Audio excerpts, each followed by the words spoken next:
Hello everybody and welcome back to another Creeves Paladins Guide Champion Guide.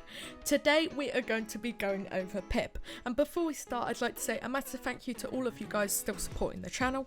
I am sorry uploads have been few and far in between. However, I am getting through exams and in a couple months I will be totally done, and I am planning on really busting out content. So get excited for that, I guess. But today we are going to be covering Pip, and I actually have been really busy with playing in scrims. I've got myself a bit of a Paladins team now, and I'm having a lot of fun doing that. So playing in a lot of tournaments, we're finding a lot of success actually. So maybe you'll see some content to do with that. And I'm also still Grandmaster, which is pretty awesome. I've actually been streaming on Twitch a little bit. So if you'd like to come and check me out on there, I will link down in the description so you guys can check out my Twitch and maybe watch a few streams as well.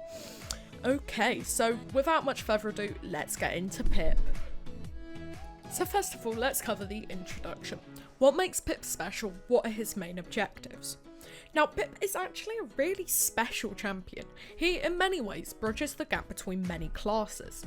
Although some playstyles are obviously more effective than others, he can act as an off healer, a main healer, or a highly sustained flank/damage, as many of you will know. With the removal of inbuilt cauterize and CC reduction in tanks, he has become quite prominent in the high-level meta. Today we will be discussing how to use him effectively and how to switch between his playstyles. So let's start with the ability overview. This is just going to be a quick run through Pip's abilities, when to use them, and how to maximise their impact. Firstly, we have his potion launcher, which is your normal attack, and it's a blast. Being a blaster, Pip, like pretty much any other blaster, you've got Willow, Drogos, not so much BK, mainly Willow and Drogos I'd say, should aim to take as much high ground as possible. This makes hitting his high damage shots much easier, especially considering Pip's potion launcher has a projectile drop off, kind of like Maeve's daggers or Makoa's cannon, which makes landing direct hits at, ground, eye to eye level quite hard from time to time, especially without practice. However, I feel this can also benefit Pip in being able to hit shots that would normally not be possible. This curve means that if someone is, hiding behind somewhere, you can kind of use it to get above an object and then curve down and get a hit on them, which is something you can master. With 600 damage per second, Pip has some very decent bursty damage compared to other supports. Combined with Catalyst, he can easily take on pretty much any enemy, especially with his high sustain. Pip's potion launcher has a very large blast radius, so try and make use of its blast capabilities on enemies behind corners. More often than not, you can finish off, that Grover that's hiding behind a corner, just put an explosive flask down and try and burst them down. It's, doable. His kit is generally very effective at dealing with very grouped enemies as well. Next up, we're going on to Explosive Flask. This is his right mouse button and a blast attack again. With an 8-second cooldown, it is quite short, meaning you can use it pretty much every fight, similarly to his healing potion. It provides a great utility for Pip with 50% slow for 2.5 seconds. Enemies can genuinely be affected. A lot of slows don't do this in my view. You can easily stop enemies from strafing or rushing you to, such a degree, making hits a lot easier as well. However, this ability earns most of its power when used in conjunction with Catalyst, which we will be talking about later. Next up we have Healing Potion. At base, Healing Potion heals for 1200 health every 8 seconds. This both works on allies and yourself. At base, this is a bit overwhelming. With a long cooldown and low healing numbers, it's very hard to keep, your teammates up with this. You might even say impossible. However, with how Pip is predominantly played, it can come in as an extremely useful burst heal for yourself, especially with Moxie, a must-have in any Catalyst loadout that allows you to heal yourself for, 1.6k kind of numbers. Additionally, it can be used to top up an ally mid-engagement if not needed for yourself. Some important tips are that if you reactivate the ability before the potion has landed, it will explode in mid-air. This is really useful for hitting multiple allies or healing yourself without having to look down in mid-fight to, hit a wall. You can just spam that Q button twice and make sure it pops in front of you. Also, the potion penetrates walls, which is pretty useful considering most other healers can't, you know, supply that burst heal through walls. So that's pretty cool as well.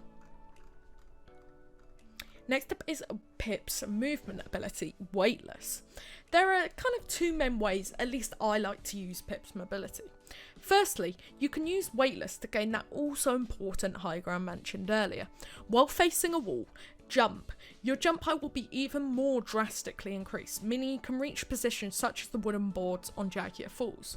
More often than not, you can cancel this ability after hitting this one mega jump, and I really would recommend practicing this because it's also very useful for just generally gaining a lot more mobility, and it works on other champs too, but Pip's probably the biggest one. I think the difference that makes a really good Pip and an okay Pip is their ability to use this kind of jump height to be able to gain, you know, access to new areas or to be faster in getting away or moving in. Secondly, you can kind of use Weightless in combat to give you temporary high ground over enemies. Quickly encircling them while they are slowed and shooting at the pinnacle of the jump makes you very, very hard to hit and gives you a significant advantage in a 1v1 if you know you flank behind and are on their, you know, DPS or support or something. Next up we have Evil Mojo, of course Pip's ultimate. One of the most powerful, you know, it's definitely in the top 5 ultimates in the game. It's no wonder Hi-Rez named their studio after it. The ultimate is actually a projectile flask, so be careful with how you aim it. You might have seen, you know, some people go for those pog plays where they shoot the flask straight up in the air and wait for it to come down. I wouldn't recommend doing that for, you know, practicality's sake, but it just shows that it is actually a projectile that, you know, also has curve and can drop, etc. So be careful with how you aim it. Evil Mojo can give an easy elimination in a 1v1 if you are, you know, fighting a tank like an Inara or a Ruckus and, you know, you're losing, you just pop that button, you can easily take out one if you focus it down yourself. Alternatively, you can go for a more risky ult, normally to open a round, for example, maybe on Stone Keep, across the keep, you can, you know, get the entirety of the enemy team chickened. However, as I said, this is a bit more risky because sometimes if, you know, your team doesn't focus properly, you may only be able to get one pick or even none if you don't actually go for one of them either. But on the other hand, it can, you know, take out 3 or 4 of them at once. It's really a bit of a gamble, I guess. If they remember, one thing to keep in mind is that Polymorph does actually reset the enemies to 1500 health. If they are lower than this, it can sometimes give them more health. This is, you know, kind of a bit risky, you don't want to ruin someone's kill. Additionally, it's important to remember that Polymorph can be cast on players with full CC immunity / reduction, for example Croc's Totemic Ward. However, this will always have a minimum of 2 seconds polymorph, so the ult does still gain some power. However, it has no effect on ultimate CC immunity, like many other, you know, CC attacks. This means a Drogo's ult can't be chickened as it comes towards you, even Makoa with a Leviathan can't be, a Nando ulting, a BK ulting, etc. Okay, on to the talent section. This is going to be going through, you know, which talents are the most viable and which are fit for different situations. Firstly, we have Catalyst, the favourite. Targets hit by Explosive Flask are marked for 3 seconds and take 40% increased damage from weapon shots.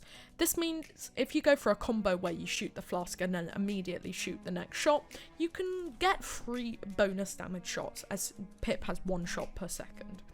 For competitive play, this is the legendary card you are 100% pretty much going to want to use. It allows Pip to put out dangerous amounts of damage and burst down enemies from the high ground. Combined with the essential Moxie card, he can basically 1v1 any champion due to the sheer sustain he achieves. Additionally, the high damage output means Evil Mojo, an extremely powerful asset for Pip, charges quite quickly. Try to focus down grouped up enemies with Explosive Flask and generally just spam the ability as much as possible for the bonus damage. Next up, we have Mega Potion. Healing Potion heals allies for 100% more. This can be surprisingly powerful at sustaining grouped up teams with 2 tanks. However, it is very limited within the fact that the cooldown of 8 seconds mean you often do not have much reflex healing for yourself or your other teammates, unlike maybe Maodamba. It's also very lacking in keeping DPS that will not be straight in the fray, e.g. snipers or Leon that will be, you know, quite far back, as you can't get that heal on them if they're not grouped up, as you won't get the reset from reload, which means hitting enemies reduces your cooldown to gain, you know, that effective heal output that's really necessary. Finally, you have Combat Medic. Your weapon shots also now heal allies, and this works for, you know, you can shoot an enemy and an ally, and the ally will receive healing and the enemy will be damaged. However, from a competitive mindset, there's not really much use in Combat Medic.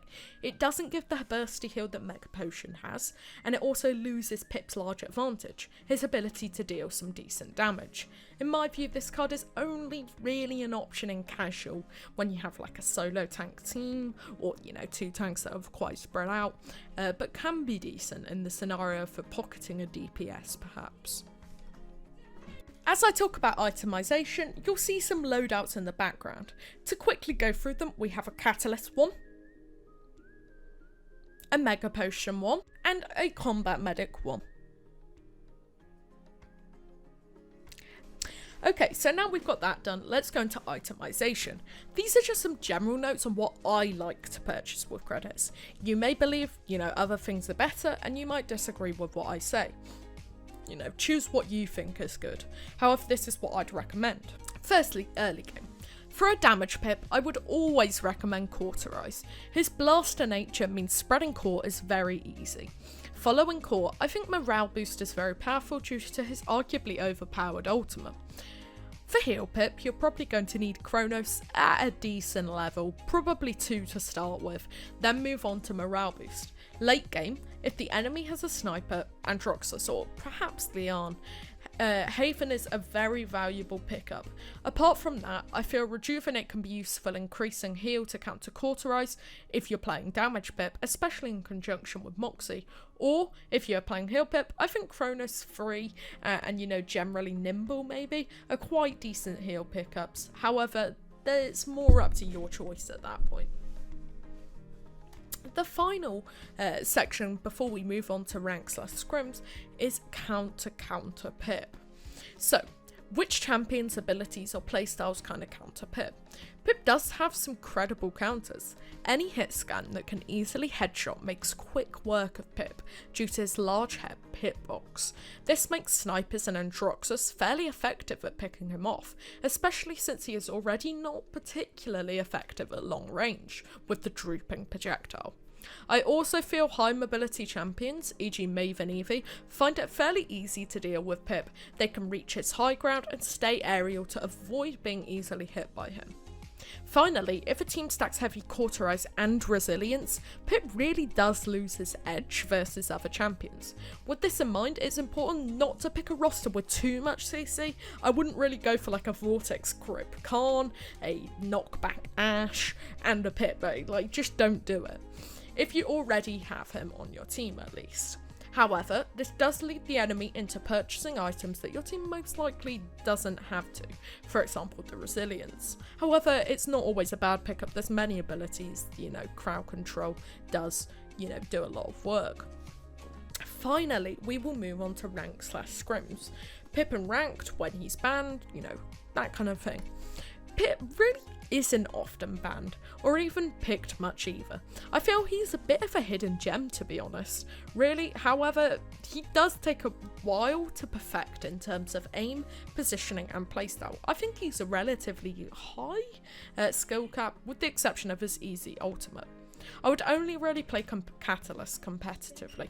In scrims, pre-made matchups between 2 teams, he is a very decent pick on maps with closely packed action. And finally, the rank/scrim section. This is kind of going to be Pip and ranked when he's banned and, you know, when he's picked. Pip isn't really ever banned, at least in ranked, or even picked too often. I feel he is a bit of a hidden gem really. However, he does take a while to perfect in terms of aim positioning and playstyle. His ult is very easy to use though. I would only really play Catalyst competitively. In scrims, which are pre-made matchups between 2 teams, or in tournaments, he's a very decent pick on maps with closely packed action and high ground, e.g. Jaguar Falls or Brightmarsh. Overall, I'd like to say a massive thank you for watching, and I really do hope this has helped.